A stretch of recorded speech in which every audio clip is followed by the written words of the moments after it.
அடுத்தது அங்கதன் தூது படலம். அதான் தலைப்பு. அங்கதன் வாலியோட மகன், அவனை தூதுவனா அனுப்பலாமா என்று எல்லோரிடம் ஆலோசிக்கிறார் ராமன். எப்படி? வள்ளலும் விரைவின் எய்தி வடதிசை வாயில் முற்றி வெள்ளம் ஓர் 7-10 அணித்த வெண்சேனையோடும் கள்ளனை வரவு நோக்கி நின்றனன் காண்கிலாதான் ஒள்ளியது உணர்ந்தேன் என்ன வீடனக்கு உரைப்பது ஆனான். வள்ளல் பிரானாகிய ராமனோ வெள்ளம் ஓர் 70 வெள்ளம் என்று கணித்த வெண்சேனையோடு அளவிடப்பட்டுள்ள படைகளோடு. யோசிச்சு பாருங்க, ஒவ்வொரு திசைகளுக்கும் 200 வெள்ளம் படையோட யார் நிக்கிறது? உள்ள ராவணன். ஆனா ராமன் வடதிசையில் எடுத்து செல்லக்கூடிய படை வீரர்களினது எண்ணிக்கை எவ்வளவா? 70 வெள்ளம். எவ்வளவு குறைச்சல்னு பாருங்க. அந்த வானர படையுடனே விரைவினெய்து விரைவாக சென்று கள்ளனை வரவு நோக்கி சீதையை களவின் அடிப்படையிலே திருடி சென்றவனாகிய ராவணனது வருகையை எதிர்பார்த்து வடதிசை வாயில் முற்றி நின்றான். வடக்கு திக்கில் உள்ள கோட்டை வாயிலை தன் வானர வீரர்களை கொண்டு முற்றுகையிடச் செய்து நின்றான். காண்கிலாதான் ராவணனது வருகையை காண இயலாமல் போக வீடனருக்கு அருகில் இருந்த விபீஷணனை நோக்கி ஒள்ளியது உணர்ந்தேன் என்று இப்பொழுது செய்யத்தக்க ஒரு செயலை, ஒள்ளியதுன்னா புகழுக்கு உரிய செயல், அதை நான் இப்ப செய்ய போறேன் என்று சொல்லி என்ன செய்ய போறேன்றத சொல்ல ஆரம்பிச்சாங்க. போருக்கு முன்னாடி எத்தனை தூதுவர்கள் வேண்டுமானாலும் போய் போரை பற்றின அறிவிப்பை செய்து அதை செய்யலாமா கூடாதா என்றெல்லாம் சீர்தூக்கி பார்த்து 2 நாட்டு தூதுவர்களும் மாற்று மன்னர்கள்ட்ட பேசி இப்போதைக்கு போர் வேண்டாம் என்று விலகியவர்கள் உண்டு. ஏனென்றால் போர்ல நான் ஏற்கனவே சொல்லி இருக்கேன், போர்ல எதிரியை வெற்றி கொள்வதற்காக அவனுடைய நாட்டுல வீரர்களை எவ்வளவு பேர் அழித்தோமோ அதே போன்றதாக அழிவு வெற்றி பெற்றவன் படைக்கும் வரும். ஏனென்றால் வெற்றி பெற்றவர்கள் எல்லாம் முழுக்க எந்த விதமான இழப்பையும் இல்லாமல் வெற்றி பெற முடியாது, ஞாபகம் வச்சு. அதனால அங்கதன தூது அனுப்பிவிடலாம். இப்பவாவது ராவணனுக்கு ஒரு இறுதி எச்சரிக்கை அல்லது இறுதி வாய்ப்பை கொடுத்துருவோம். இப்பவாவது அவன் மனம் திருந்துவதற்கு வாய்ப்பு இருக்கா பார்க்கணும். எப்படி? வள்ளலும் விரைவின் எய்தி, வள்ளலாகிய ராமன் வேகமா சூரியன் உதயமாயிற்று, நாமும் படைக்கு போக வேண்டும் என்று வடபுலம் வடக்கு திசையில இருக்கக்கூடிய அந்த மதிலினுடைய கதவு கருகில போய் நிக்கிறான். எதற்கு நிற்கிறான்? இந்த வடதிசை வழியாகத்தானே ராவணன் வருவதாக செய்தி வந்தது ஒற்றர்கள் மூலமா. ராவணன் வெளியே வரட்டும், அவனை நாம் போர்க்களத்துல எதிர்க்கலாம். கிடைக்கல. உடனே என்ன செய்தான்? ராவணன் வராமல் போகவே வீடனனை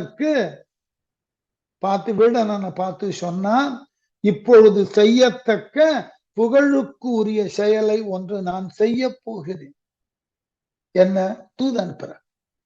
தூதுவன் ஒருவன் தன்னை இவ்வழி விரைவில் தூண்டி மாதினை விடுதியோ என்று உணர்த்தவே மறுக்கும் ஆகின் காதுதல் கடன் என்று உள்ளம் கருதியது அரணும் அகுதே நீதியும் அகுதே என்றான் கருணையின் நிலையம் அண்ணான். என்ன அழகான இடம்! ராமனுக்கு கொடுத்த தகுதி என்ன? கருணையின் நிலையம். அது நாம சொல்றோம் இல்லையா, கருணை எங்க இருக்கும்? இப்ப நம்ம வீடுகளுக்கெல்லாம் நிலையம்னு பேர் வைப்போம் இல்லையா, சாந்தி நிலையம். அங்க அமைதி குடிகொண்டு இருக்கக்கூடிய இடம் சாந்தி நிலையம். அது போல கருணை என்றும் நிரந்தரமாக குடிகொண்டு இருக்கக்கூடிய இடம் எதுன்னா ராமனது. ராமன் கிட்டதான் கருணை நிரந்தரமா குடியிருக்க.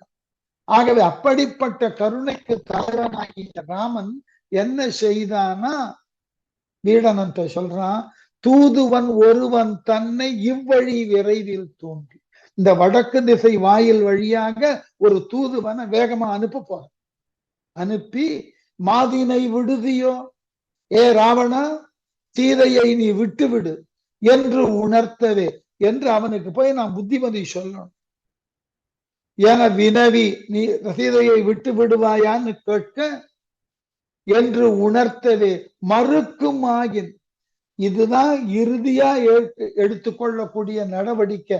இதற்கும் அவன் மறுத்து விட்டான் என்றால் மறுக்கும் ஆகின் காதுதல் கடன் என்று அவனை அழித்தல் நம் கடமை. காதுதல்னா அழித்தல், கடன் என்று உள்ளம் மனசுல நினைக்கிறேன். இப்ப ஒரு இறுதி வாய்ப்பு அவனுக்கு கொடுத்தோம் என்று என் உள்ளம் எண்ணுகிறது என்று சொல்லிட்டு, என்ன ராமன் கம்பன் என்ன அழகா பேசுறார் பாருங்க. அரணும் மகுதே நீதியும் மகு. 2 வார்த்தை. நான் ஏற்கனவே பல முறை சொல்லி இருக்கேன்னு நினைக்கிற வகுப்புகள்ல, நம்ம நாட்டுல தொடக்க காலத்திலிருந்து மக்கள் மத்தியில அறந்தான் பேசப்பட்டது, சட்டம் பேசப்படல. அதனாலதான் மன்னர்களினுடைய அரசவையில நீதி சபை இல்ல, அறம் கூறும் சபை இருந்தது. நீங்க கொஞ்சம் ஆச்சரியப்படுவீர்கள். மேலை நாடுகள்ல கூட தொடக்கத்துல ஒரு நீதிமன்றம் என்று சொன்னால் நீதிபதி மட்டும் இருக்கக்கூடிய மன்றம் இல்ல. அந்த மன்றத்துல ஜூரிஸ்ன்னு சிலர் இருப்பார்கள், கவுன்சில் ஆஃப் ஜூரிஸ். அவர்கள் யாருன்னா அவனுக்கு சட்டம் எல்லாம் தெரியாது. அவர்கள் எல்லாம் சமூகத்துல அனுபவம் பெற்றவர்கள், வெவ்வேறு துறையில. ஏதாகிலும் ஒரு வழக்கு நடக்கிறது என்றால் நீதிபதி தனக்கு உண்டான நீதியை அந்த வழக்கிலை சொல்லுவதற்கு முன்பு இந்த வழக்கை அமர்ந்து பார்த்து கொண்டிருக்கக்கூடிய ஜூரிஸ் கவுன்சில்ல விளக்கம் கேட்பார். இதை என்ன மாதிரி நாம் செய்யலாம். அவர்கள் இந்த வழக்கின் போக்கை தொடக்கத்திலிருந்து பார்த்தவர்கள் ஆகையினால அவர்கள் ஒரு முடிவுக்கு வருவார்கள். அந்த முடிவை நீதிபதியிடம் பரிந்துரைப்பார்கள். அந்த முடிவின் படியோ இல்ல அந்த முடிவோடு தன் முடிவையும் சேர்த்தோ இல்ல அதை மறுத்தோ நீதிபதி நீதியை வழங்கலாம். ஆனால் இந்த கவுன்சில் ஆஃப் ஜூரிஸ் இருப்பார்கள். அதே போல தொடக்க காலத்துல நம்முடைய மன்னர்கள் வாழ்ந்த காலத்துல ஒவ்வொரு மன்னனது சபையிலும் அறம் கூறும் அவை இருந்தது. எது அறம்னு தான் சொல்லுவோம், நீதியை சொல்ல மாட்டோம். சட்டத்தினால் விளையக்கூடிய நீதியை அவன் சொல்றது இல்லை. அறம் என்பது அடிப்படை. நான் திரும்ப திரும்ப சொல்லுவேன், ஆங்கிலேயர்கள் இங்கு வந்ததன் பிறகுதான் நாம அறத்திலிருந்து விலகி எதற்குள்ள நுழைஞ்சோம், சட்டத்துக்குள்ள நுழைஞ்சோம். இன்றைக்கும் பேச்சு வழக்கில் பாருங்க, நம்ம யாரேனும் ஒருத்தர் ஒரு கருத்தை கேட்கும் போது அவர் ஒரு கருத்தை சொன்ன உடனே நாம என்ன கேட்கிறோம், நெசமாவா? முதல் வார்த்தை. அடுத்தது, மனசாட்சிக்கு பயந்துகிட்டு சொல்லு, நீ சொல்றது உண்மைதான? ஏன் மனசாட்சிக்கு அதுதான் அறம். பழைய காலத்து இந்த அறம் செல்வாக்கோடு இருந்தது. அதனால்தான் கம்பன் எழுதினா அரணும் அகுதே. நாம போர் செய்வது நம்ம கடமை, அதுல எந்த விதமான மாற்றமும் இல்லை. ஆனால் அதை செய்வதற்கு முன்பாக அரணும் அகுதே, இது தர்மம். அந்த எதிரிக்கு இப்ப நாம இறுதியா ஒரு வாய்ப்பு கொடுக்கணும். அடுத்தது நீதியும் அகுது. சட்டப்படி பார்த்தாலும் இதை நான் செய்யணும், தர்மப்படி பார்த்தாலும் இதனை நான் செய்யணும். ஆகவே என்றான் யாரு? கருணையின் நிலையம் ஆனான். கருணை என்கின்ற குணத்தினுக்கு உரிய நிரந்தர இடமாக இருக்கக்கூடிய ராமன் விபீடனன் இந்த விஷயத்தை சொன்னான். இல்ல நான் ஒரு தூதுவனை அனுப்ப போறேன். எல்லோரும் அதை வரவேற்கிறார்கள். முதல் முறை இலக்குவன் மறுத்து பேச. இந்த மூல ராமகாதை எடுத்து பார்த்தீங்கன்னா இலக்குவன் மறுத்து பேசுற இடம் 2 இடம் தான். ஒன்று, சீதை மானை வேண்டி விரும்பிய பொழுது இங்க மறுத்தான். இல்ல இது நம் உலகத்திற்கு உரிய மான் போல தெரியல. அவன் இறுதி வரைக்கும் அந்த மான ராமன் பிடிப்பதற்கு சென்று விடக் கூடாது என்பதுல குறியா நின்றான். முடியல, விதி இழுத்தது, போயிட்டான்.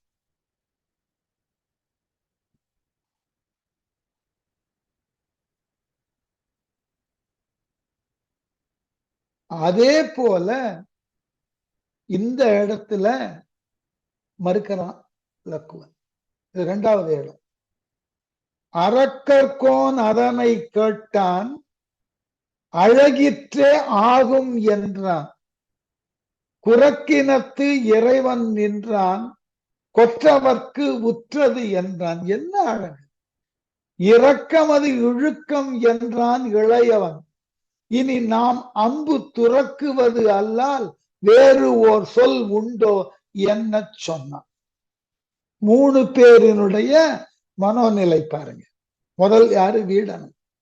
அரக்கர்கோன், அரக்கர்களுக்கு தலைவனாகிய விபீஷணன் அதனை கேட்டான். ராமன் சொன்ன நான் ஒரு தூதுவனை அனுப்ப போகிறேன் என்று அந்த கருத்தை கேட்ட உடனே அழகிற்றே ஆகும் என்றான். ரொம்ப அழகான விஷயம். இதுதான் சிறந்தது, நன்றானது, அழகிற்று, நன்றானது. இதை காட்டிலும் ஒரு மேன்மையான சிந்தனை வேற யார்கிட்டையும் வராது. செய்ய. இவன் ஏன் அப்படி நினைத்தான்னா, நம்மால முடிந்த வரைக்கும் ராவணனை திருத்த பார்த்தோம், முடியல. குறைந்தபட்சம் இவ்வளவு பெரிய படை இலங்கையை முற்றுகையிட்டு இருக்கிறது என்ற அளவில் இப்பவாவது ஒரு தூதுவன் மூலமா ராவணனை கொஞ்சம் சிந்திக்க வைக்கலாமே அப்படின்னு அவன் எண்ணம். அடுத்தது சுக்ரீவன் என்ன விளக்கம் சொன்னா, குரக்கினத்து இறைவன் நின்றான். குரக்கு இனம், குரங்குகளினது கூட்டத்தின் தலைவனான சுக்ரீவன் கொற்றவர்க்கு உற்றது என்று. இதுதான் அரச குலத்தர்களுக்கு உரிய செயல். எதனையும் ஒரு இறுதியில ஒரு தூது அனுப்பிடுறது. கொற்றத்திற்கு அழகு அது. ஆகவே அரச தர்மத்திற்கு இதுதான் சிறந்தது.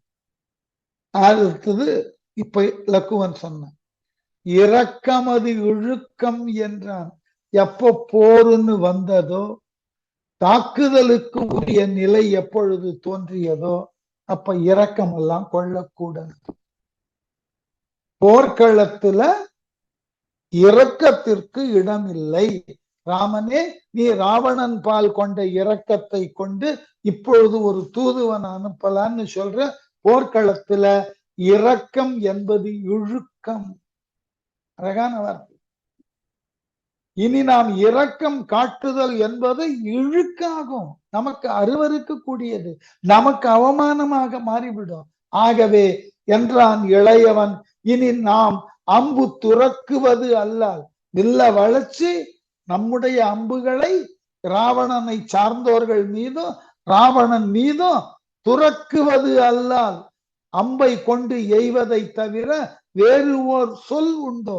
வேறு என்ன வார்த்தையும் வேண்டாம். போருக்கு தயார், வில்ல வளைங்க, அம்ப விடுங்கன்னு சொல்லு, அது ஒண்ணு போதும். வேற எதுவும் வேண்டாம். தூதுவன்லாம் அனுப்புறதெல்லாம் வேண்டாம். சொல் உண்டோ என சொன்னார்.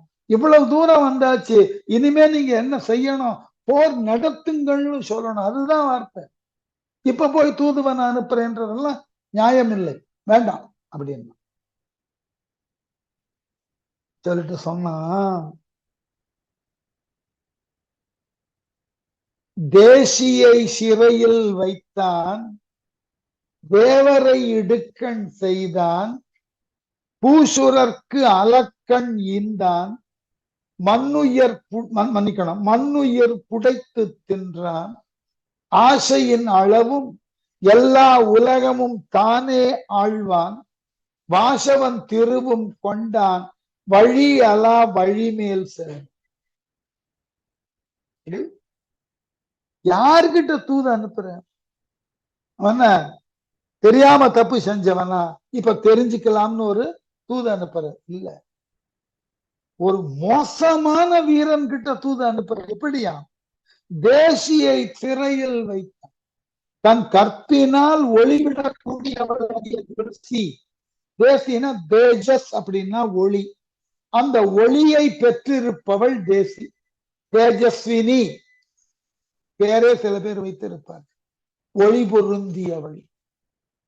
அந்த தேசியை சிறையில் வைத்தான், தன்னுடைய கற்பினாலே ஒளி பொருந்தியவளாக இருக்கக்கூடிய சீதையை சிறையில் வைத்தான், தேவரை இடுக்கண் செய்தான். சீதையை ஜெயில வைக்கிறதுக்கு முன்னாடி அனைத்து தேவர்களுக்கும் எல்லை இல்லாத துன்பத்தை தந்தான், பூசுரர்க்கு அலக்கன் ஈந்தான்.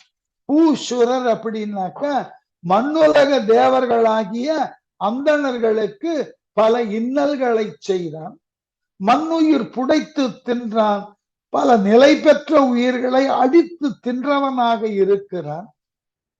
ஆகவே ஆசையின் அளவும் திக்குகளினுடைய எல்லா எல்லைகள் வரையிலும் எல்லா உலகமும் எல்லா உலகங்களையும் தானே ஆழ்வான், பிறர் யார் ஒருவரும் ஆள வந்துவிடக் கூடாது என்ற அளவிலே இவன் ஒருவனே ஆளுகின்றான்.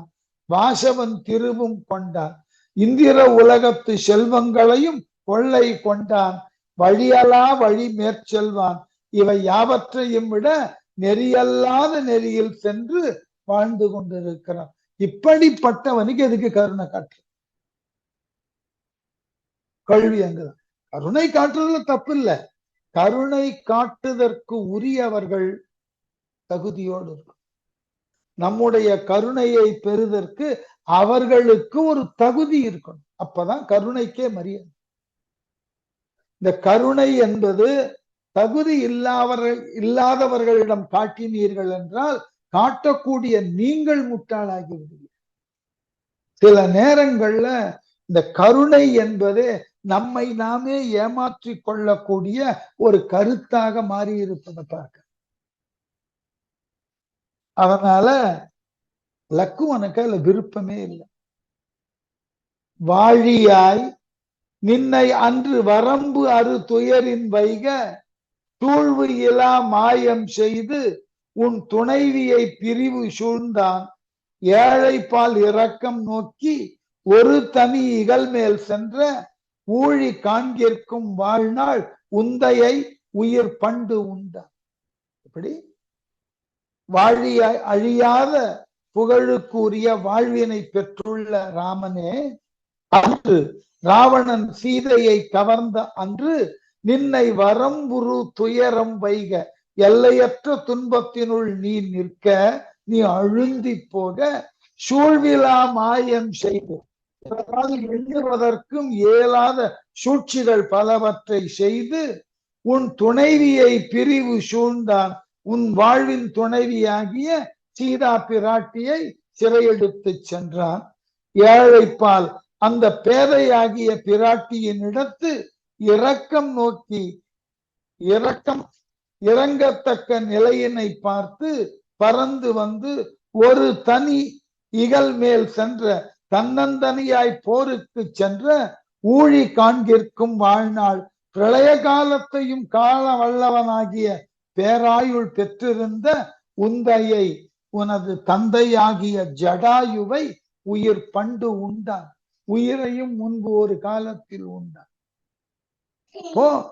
அவன் உனக்கு மட்டும் இல்ல, உன்னை சார்ந்திருக்க கூடியவர்களுக்கும், உன் மனையாளை சிறை எடுத்த பொழுது அதை தடுத்து நிறுத்த முயன்ற ஜடாயு உன் தந்தைக்கு இணையான நிலையில வைத்திருந்து பார்த்த நீ அந்த ஜடாயுவை கொன்றிருக்கிறான். இப்படிப்பட்டவனுக்கு கருணை காட்டணும், வரிசையா கேட்க. ராவணன் செய்தது ஒன்றா இரண்டா? அவனுடைய ஆணவத்தினால் அவன் செய்த தவறுகள், அந்த தவறுகளினால எத்துணை பேர் அவஸ்தைப்பட்டார்கள். அப்படிப்பட்டவனுக்கு இப்ப நாம ஒரு வாய்ப்பு கொடுத்தல் என்பது எந்த விதத்திலும் எனக்கு முறையாக படுவது இல்லை. என்னால் அதை ஏற்றுக்கொள்ள முடியாது என்று சொல்லி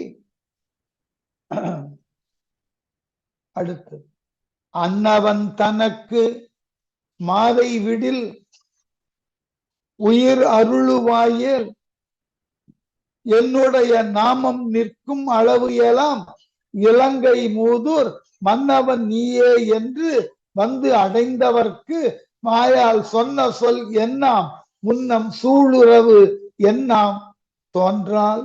இந்த இடம்தான் ஒரு அழகான இடம். உன் கருணையினால அவனுக்கு ஒரு வாய்ப்பு கொடுக்கலாம், ஆகவே ஒரு தூதுவன் அனுப்பலாம்னு சொல்றியே ராமா. இப்ப நான் உங்ககிட்ட 2 கேள்வி கேட்கிறேன்.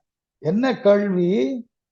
உன்னிடம் அடைக்கலமாக வந்தானே வீடனன், அவனுக்கு இலங்கையின் ஆட்சியை தருவதாக சொன்னாயே, இப்ப நீ ராவணனை அழிக்கலன்னா அந்த இலங்கையின் ஆட்சி எப்படி வீடனனுக்கு வரும்? அப்ப வீடனனுக்கு நீ தந்த வாக்கு என்ன? அதான் கேள்வி.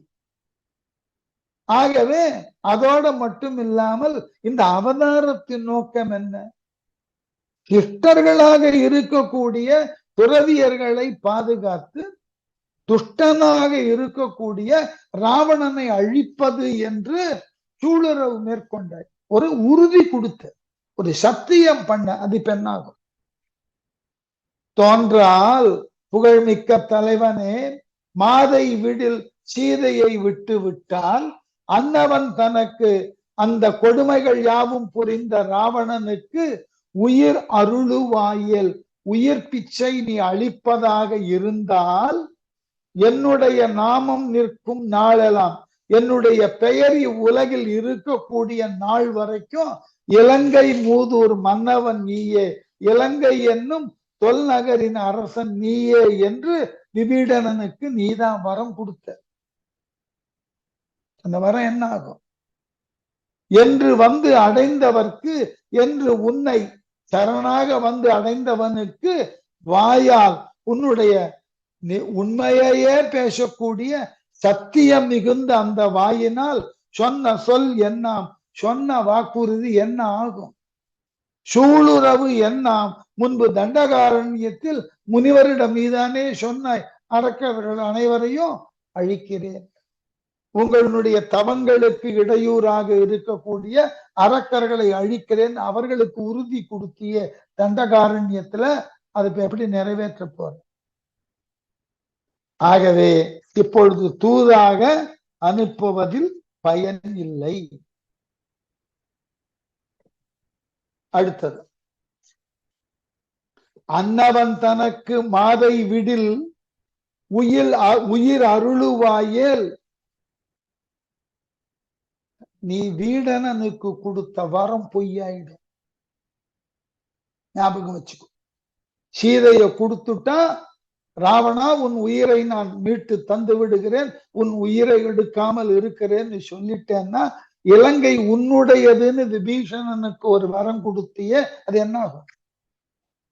இக்கட்டான இந்த கேள்வியை கேட்டுட்டு மேலும் சொன்னா, அறம் தரும் தவத்தை ஆயும் அறிவினால் அவற்றை முற்றும் மறந்தன எனினும் மற்ற இலங்கையின் வளமை நோக்கி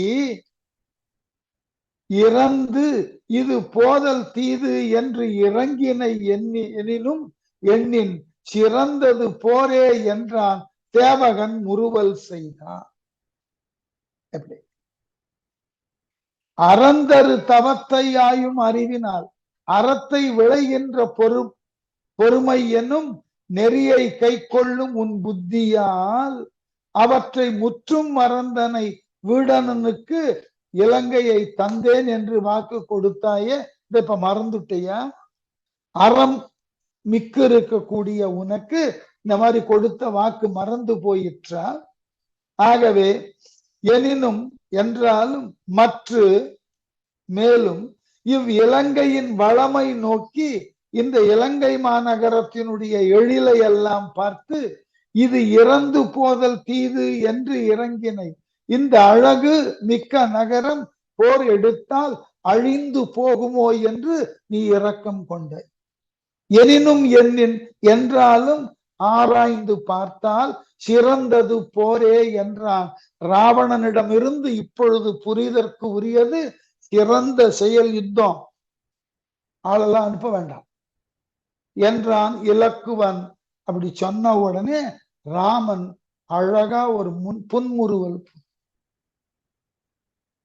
எப்பொழுதுமே அறத்தை நம்பக்கூடியவர்கள் பெரும் அளவுல நிதானமா இருப்பார். இப்ப ராமன் நிதானமா பேச ஆரம்பிச்சான் ஒரே வார்த்தையில். அயர்த்திலன் முடிவும் அகுதே ஆயினும் அறிஞர் ஆய்ந்த நயந்துரை நூலின் நீதி நாம் துறந்து அமைதல் நன்றோ. புயந்துறை வலியரேனும் பொறையொடும் பொருந்தி வாழ்தல் சயத்துறை அரணும் மகுதே என்று இவை சமய சொன்ன. லக்குவனை பார்த்து சொன்னா, அயர்த்திலன் நான் எதையுமே மறக்கல. ராவணன் எனக்கு செய்த தீமையோ வீடனனுக்கு நான் கொடுத்த வாக்குறுதியோ எதையும் மறக்கல. எல்லாம் மறக்கிற மாதிரியா நடந்தது, எதையும் நான் மறக்கல. முடிவும் மகுது, இறுதியில போர்தாயா நடக்க போகிறது அது எனக்கு தெரியும். அதனால அப்படி நடக்க போகிறது என்று தெரிந்தாலும் அறிஞர் ஆய்ந்த தேவகுருவான வியாழ பகவானும் அசுர குருவான சுக்கராச்சாரியாரும் ஆராய்ந்து கூறியுள்ள நயந்துரை நூலின் நீதி அரசியல் துறை பற்றிய நீதி நூல்கள். இப்ப அந்த காலத்துல அரச நீதின்னு தனியா இருந்திருக்கு. ஆகவே நீதி நூல்கள் அரசியல் துறை பற்றிய நூல்களின் நீதிகளை நாம் போற்றி காக்கப்பட வேண்டும். துறந்து உரைதல் நன்றோ, அவற்றை நீக்கி வாழ நினைத்தல் நன்றாகாது. ஆகவே நீ கவலையே படாத லக்ஷ்மணா, அறத்தினுக்கு உட்பட்டு நான் தூது அனுப்புறேன். எனக்கு ராவணனை தெரியும், அவன் நிச்சயமா இதுக்கு ஏற்றுக்கொள்ள மாட்டான், போர் என்று சொல்லிதான் முடிவெடுப்பான். இருந்தாலும் அவனுக்குத்தான் அந்த குணம் இல்லை என்றால் நாம் நம்முடைய குணத்திலிருந்து குறைந்து விடக் கூடாது. ஆகவே தூது அனுப்பலாம். நயந்துரை நூலின் நீதி அரசியல் பற்றிய எழுந்துள்ள நூல்களின் நீதிகளை நாம் போற்றி பாதுகாக்க வேண்டும். ஆகவே அவைகளை நம்மிடமிருந்து நீக்கிவிடக் கூடாது. புயத்துறை வலியரேனும் தோளிலே உறையும் வலிமை மிக்கவரே ஆனாலும் பொறையொடும் பொருந்தி வாழ்தல் பொறுமை பூண்டு வாழ்வதே சமயத்துறை வெற்றிக்கு இட்டு செல்லும் வழியாகும். அரணும் மகுதே, அரச நீதியும் அவ்வாறே இருக்கிறது என்று இவை இத்தகைய இனிய மொழிகளை சமய சொன்னான். லக்குவன் மனத்தில் பதியக்கூடிய அளவுல சொன்னான்.